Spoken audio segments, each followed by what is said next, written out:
ရှေးဥစွာသမ္မာဒေဝနတ်မြပင့်၍ထိုမြတ်ထိုနတ်တို့ဤအဆောင်အလျှောက်ကိုယူသောဂါထာနှင့်တရားစာပိုက်များကိုရွတ်ဆိုပေးပါမယ်သမန္တာစကဝါလေတုအတ္တရာခိသန္တုဒေဝတာ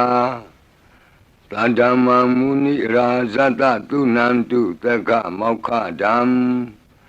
ဓမ္မသဝနာကာလောအယံပတန္တာဓမ္မသဝနာကာလောအယံပတန္တာဓမ္မသဝနာကာလောအယံပတန္တာနမောတတ္တဗဂဝတောအရဟတောသမ္မာသမ္ဗုဒ္ဓတ္တယေတန္တာတန္တစိတ်တာတိတရဏတရဏဣထလောကံတရေဝါ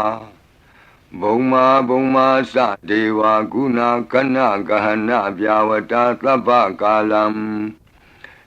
တိအာယန္တုဒေဝဝရကနကမယေမေရုရာဇေဝတန္တောသန္တောသန္တောသဟေတုံမုနိဝရဝဆနံသောတုမကံသမက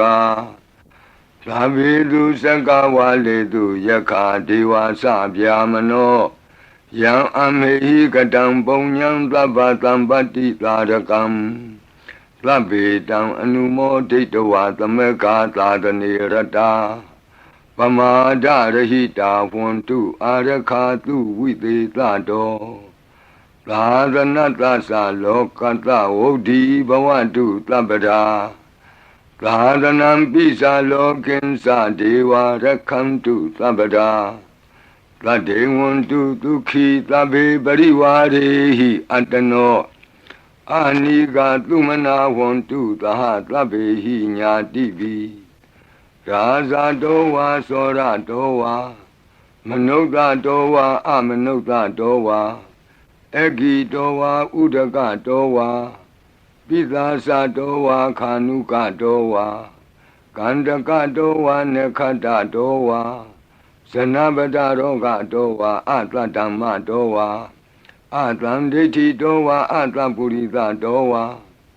သန္တာထိယသာမိဂါဂောနာကုက္ကုရအဟိဝိသိကမဏိသဗ္ဗတိပိဣသတရိစ္ဆဒုက္ကရမဟိတယက္ခရက္ခတာတိဟိနာနာဘယတောဝါနာနာရောဂတောဝါနာနာဥပဒဝတောဝါအာရကံကနန္တုမေဟိတိကသမ္မာဒေဝနတ်တို့ဤအဆောင်အလျှောက်ကိုပန်ကြားသောစာပိုက်ကိုရွတ်ပါမယ်